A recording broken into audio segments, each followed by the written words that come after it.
사랑이란 무엇일까요? 상처를 받는 것입니다.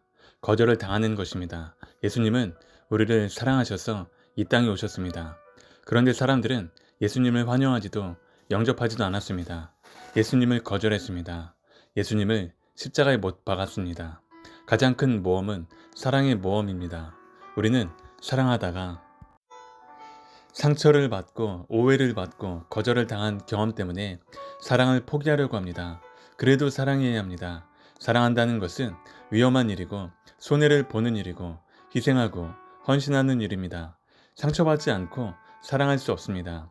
거절당하지 않고 사랑할 수 없습니다. 사랑이 곧 선교입니다. 우리가 살아야 할 이유입니다.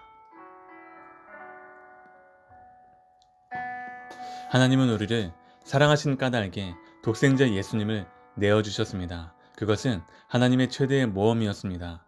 예수님의 생애는 사랑으로 가득 찬 모험이었습니다.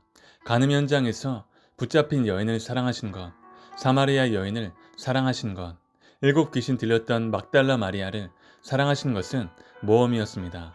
어부들을 제자로 선택해 사도로 삼으신 것은 모험이었습니다.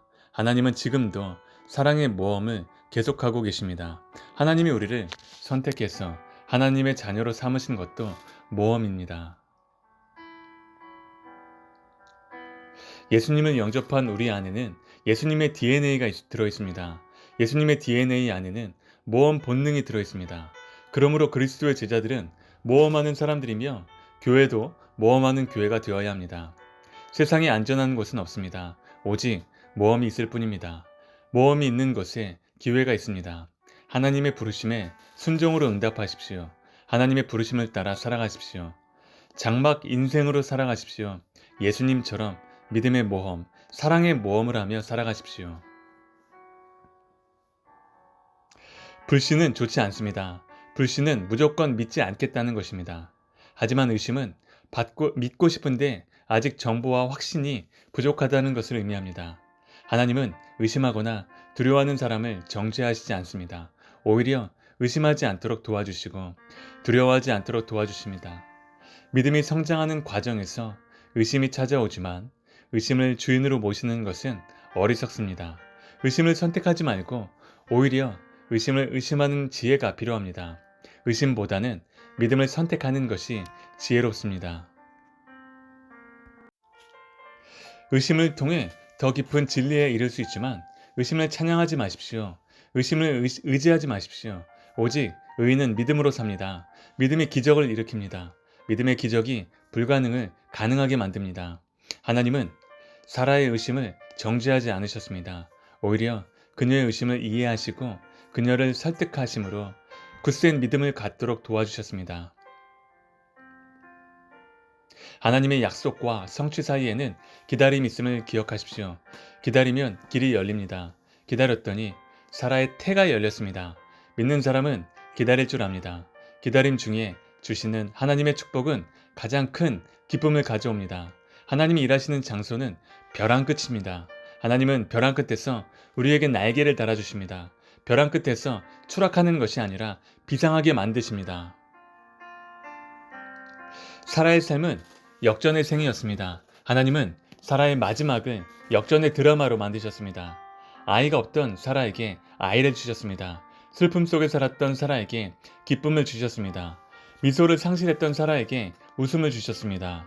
모든 믿는 이의 어머니가 되게 하셨습니다. 아브라함의 하나님, 사라의 하나님이 우리의 하나님이십니다. 하나님은 전능한 하나님이십니다. 엘샤다이 하나님이십니다. 하나님은 신실하십니다. 하나님은 능력이 무한하십니다. 자원이 무한하십니다. 하나님은 풍성한 하나님이십니다. 우리의 필요를 넉넉히 채워주는 분이십니다. 하나님은 여인을 소중히 여기십니다. 여인의 사명을 과소평가하지 마십시오. 하나님은 여인을 통해 구세주가 오게 하셨습니다. 여인이 없다면 구세주가 없습니다.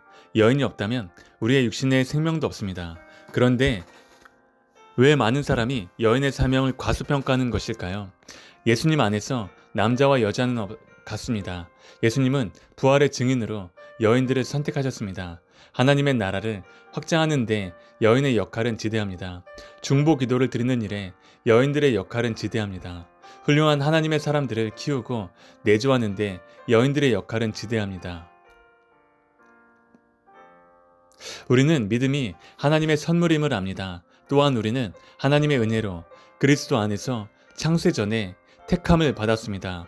하나님의 은혜로 우리는 하나님을 믿게 되었습니다. 하나님이 우리 안에 믿음의 씨앗을 심어주실 때 그 씨앗은 겨자씨와 같습니다. 겨자씨와 같은 우리 믿음이 하나님의 은혜에 하나님을 아는 지식을 통해 점점 성장하게 됩니다. 씨앗이 자라는 것처럼 믿음도 자랍니다. 믿음은 순종과 밀접한 관계가 있습니다. 믿음이란 하나님의 말씀에 순종으로 반응하는 것입니다. 믿음의 크기는 순종의 크기입니다. 믿음의 성장은 순종의 성장입니다.